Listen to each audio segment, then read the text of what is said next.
nti mra bia ni wo se wa hyebo wa ni so your politicians ye nchew nti eno ehai na ye kan koda no se yenye ya atake no wasama ba da paso no mese na je Gaisie se wode nsem bi sabe kwa me na nka won kana no ntum kakra afutu ebi no mese na je Gaisie se sabre obetiem ya on kana no wei entum because na electricity for twon court twon wo twon amanfo twon me no a ka me kama no to because Bible say ogimifuo mpo kana no tum a yebu nyansani odi we betu ja ba dai ama ya sa asosom asa twon politician ba ko na akoka no kale Japan na amansa hu ayehu na wanfa no antelefo wo sa akoka wo munyina afi wo mofutuo no yamade ma no tum a yedi matem eniyo na mo se wo ye onipa bi a your targeted profit so the is focused only on there for the ampachopi untimi ne IGP entena o mayim Kamia kwa yese ye IGP womo directives a womo de bebeto abonten de fa 31st night enkomhye no ehon no kokko wi akire enkomhye no ko si ye no wosanso eba abonten ebeka say ye videos footage of the videos ni nyina no wombesa go through na ne watch say ye hu mfumso bi ewo video ho no na ne ya hold responsible na emra no ene wo edie no yes of penya oda prophetic hill chapel ano kamia kwa yese chese ne bo still enjoy enioma so awo hu ne say ye po bi wo mayimu na ye de mra awe wo mo pan se wo mo de ba no se wo mo koso fie panic na se wo mo emma nioma enkoyi anka politicians nti wo hu ne say se bibi ni a politicians mum na ye nche wo na ensem no emu edo ma mentwa mo ho emra ne ba me de aba besom na ebusiafo say ye to ayensem no eso a prophet Nigel Gaisie eba bonti na odine nsem atudwa wo buza say adenti na ye politicians a wo mo emeki ye false promises ye arrest wo mo na ye de ni ehwe ye asofo no eso na say en odine nsem no atudwa say if we can't arrest if we can arrest a prophet for false prophecy which can only be determined with the benefit of time and spiritual inspection on the ticket of God, why can't we arrest a politician who makes false promises? And some way, abusuya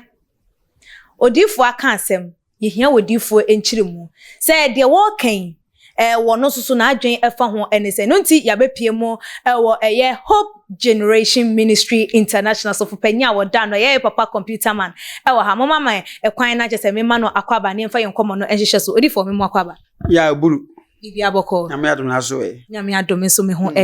Na odifo se osofo ubetimi de wo ho atoto politician wo kwan benso. Mo kofa asama mame o. Me be kan nkwade be sa akotwa me. Nya sa na je Gaisie ya no kwaka na asem a obi firi ba bi be di matem. Anyway, bitimi kire ma dwen nti me kire. Atem de bi anim. Wo sha se di matem de ya na ye me so metiti bi ama ho. Okay. Go ya kwara boni a meso me ye panyin boni je wo mu ni say ya be na ya kan you. When you talk of politicians, they are in government. Even opposition krana both MPP, NDC, PDP they are all one, they are united. Hwe ebrebi me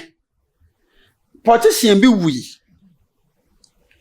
meka ye papa Atamels. Okay. I'm a clearancy. Former president. What talk from no? Enemy who said no kwasem pa ne say sa wo wa chiri na se so bekasa kasa ho ya benya aban mane ye ba ye ena president mense onye hu ena onye ade wo mo do ma no ka ye na ano na president. Okay. Book of condolence aye bi to ho no sa akofo na twere na mo nti so wo achie na wanya wasori bi na wo ya na o menya nsan ayetuma we ka parliament wo no asofo say na wo ebi ko enu 5 waje ne ho di se o politician politics so eso obi anu se be na adwena wode ye wa be hyebo wani so na je Gaisie mfantu ni tiri mu se onipa wa shaba wotimi di so no won feli eni nyame a wafre no no to won fa sa de ntoriti eni pai die be mpa wate sika yo ho ade na no be hyebo bebre onya de ka wade hye wi sa wi pe e bo hye na sesa ntina be ma no oba atia oba na nwoye a ne bo hye ne nsem ko onya wo pe na ato ne nkwasha hye because de ope bia no ohunu wo ho wi sabe no fo na wo pe no a nsisi wo biem age agu nti wo ya bokwa kofa letisi wo sa na politics atie oni na koya promises ne nche no a enam samre mo ye to aba ene edi ma no nti no ehọ no ene emra no be kasa se the constituency no ene ebeto aba atia no nti mra bi ene wo se wa hyebo wa ni so your politicians ye nche nti eno ehai na ye kan koda no se ye nye ya attack no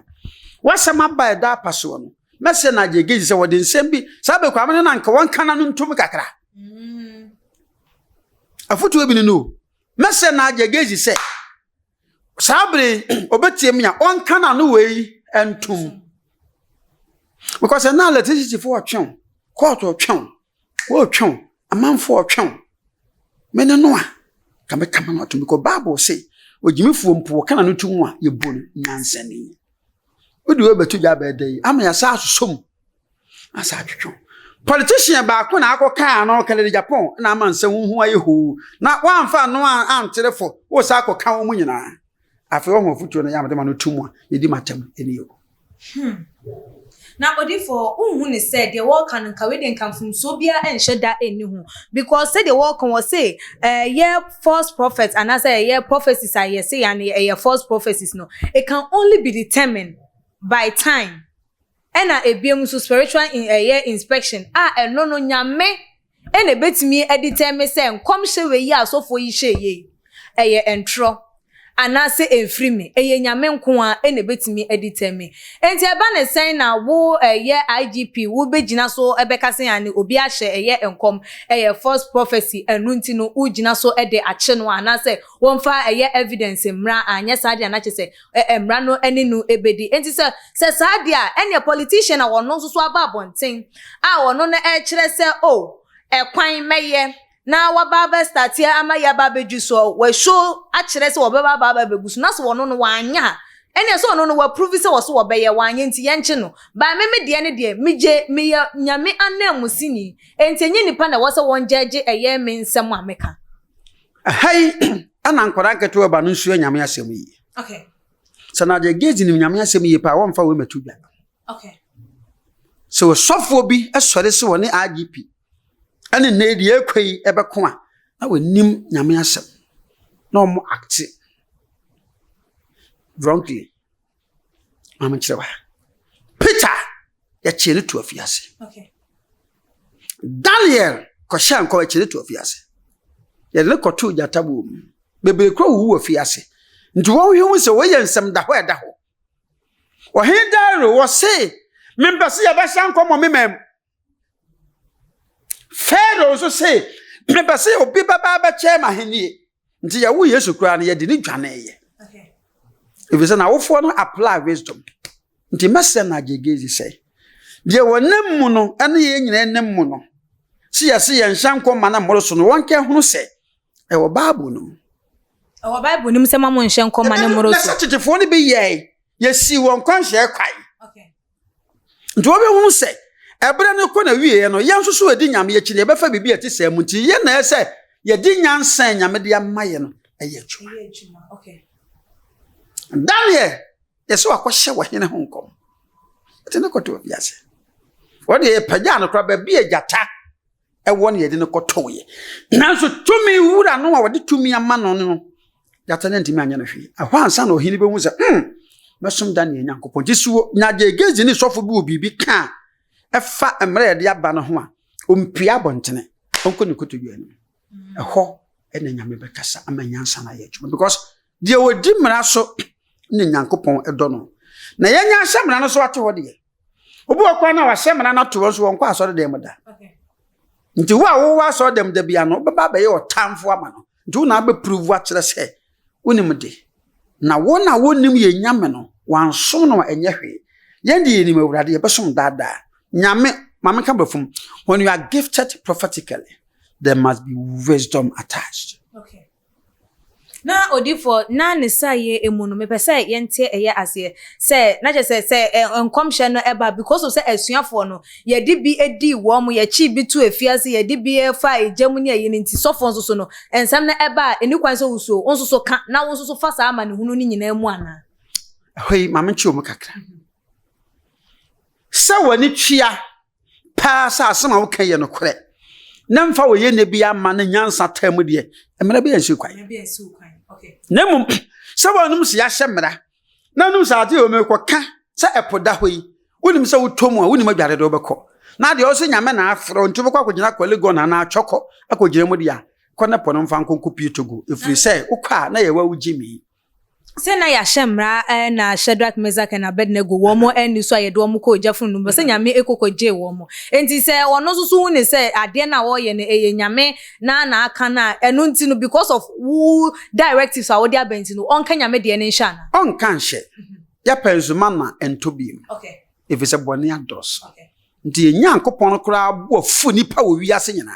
coronavirus nyankopon hu wo se nipa wo wiase kasa nyame kura so wonu nso ye nipa nyame so won se nipa kasa nto se wo ye politician wo ye die yo kan no tumtu na makatawa no nti ne nipa ho fa wo hefa bi na se nyankopon Obofour nipa de na Obofour ye ni so edi na chie if we say yesu ni ye ba na emfa nti nei so ko gina do ho akoto Shadrach Meshach na Abednego di ampa topi jata no mbewe wo Obofour ay adum bi keke ye na sa ya adum ana adum dia senka wasa adum ne nya adwuma ma no tie amanfrafo aye ni chefa waye ya hema ni asofo amajo nyankopon so ho na kire se nka me no mienu o na sam to shira kanidin eye menya senga ma adifo obi anto no nwo aso dem so ho ntina nka yenka ho nka yensem fata na adom na betu so hwe won so nyame adwuma de ese ne kura na ka Obofour bi a obonye hye no na nyame mfro na mu Obofour bi aso wonim nyansa no ubewu wa bre nyame bre no enso nti eye nyansa enhyehyeye no wo ne ya IGP no wo mo ya adwen wabato se mara na da ho me ne ya adwene wonka se ye nhyenkom IGP ye nipa wontimi nka nkyeme computer man se me nhyenkom da nko batimi atum na mo batimi aka kyem se me nkom hye bi a me chafa mo mpanyin ho a enye memisham fa oman ho enye no ho kwan se wo kyemetiam sanete woni ho kwan se obachi madum afrim nsem goes oni sa powers no he na mpese nipa agitum ya na tese we na nya mo adum no na wo kana hye na emom o mama hunu se enuoma bi wo ho no ma eya atira so nti mo fa nhyehyeye nto ho simple na adifo no epenkom hye boni nti no ye chi papa na no si boni 31st watch na ache no se na me monitor no wo konsori bebre wo ho ana oba wura so afi wo se me hiam paibo nti so ye antichrist e won pa sorry obakwa akogina sorry dem IGP abanyina hwan pa na odo awurade sini papa yi akola ketekekra no ne kasa ukono oto da mia na akogina o ya won hwe ubo no nti enyefe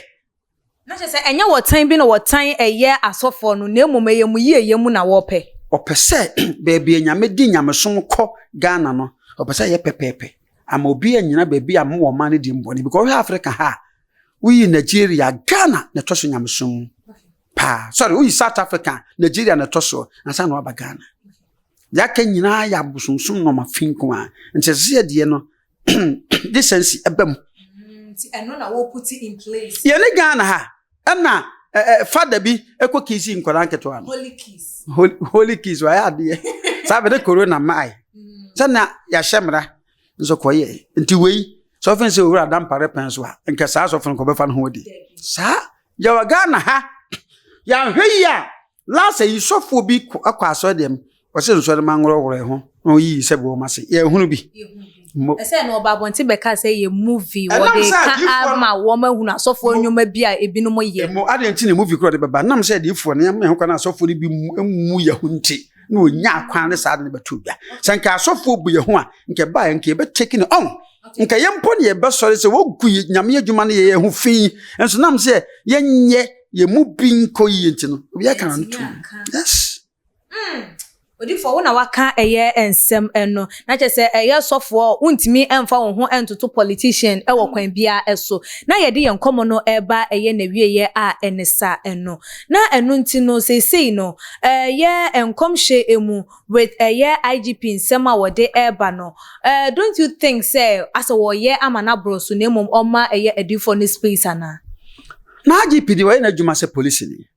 Obofour Obofour bi atade wa fa hye ya babo so mfai ene me ye council nza ya so de kakra obama so de ma obaba no beje mpaibo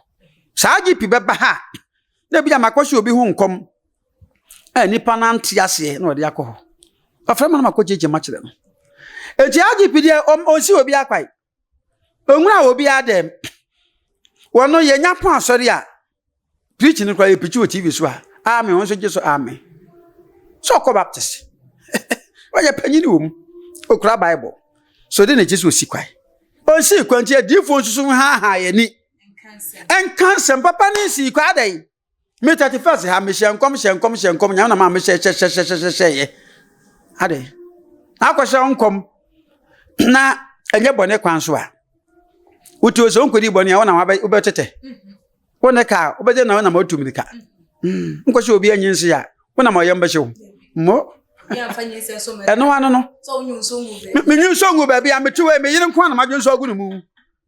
ena me so wonwu ho two mfama me eji me nyunso ngube bia me yedai sika pa otuwe me madwunso ngu ho a obusuafo obede na aba so nti se wo di adwene pa na nam ada abeda no mo se wo ye onipa bia wo ye targeted prophet. So the is focused only on there for the ampachopi. Untimine IGP entina women. Untimine IGP entina women. Na ebusiafo ya papa computer man no December wode atu edwa ede afa ya papa Prophet Nigel Gaisie nsem wode eba say politicians no omso emeki false promises enunti yen arrest wom no so adwentwefa ensem no ho no obetimi ede aba beto ye comment section na like videos now ebiem so wa share ede amayen on all the social media platform so ahanam demo esi media ene ekia sikapa makramo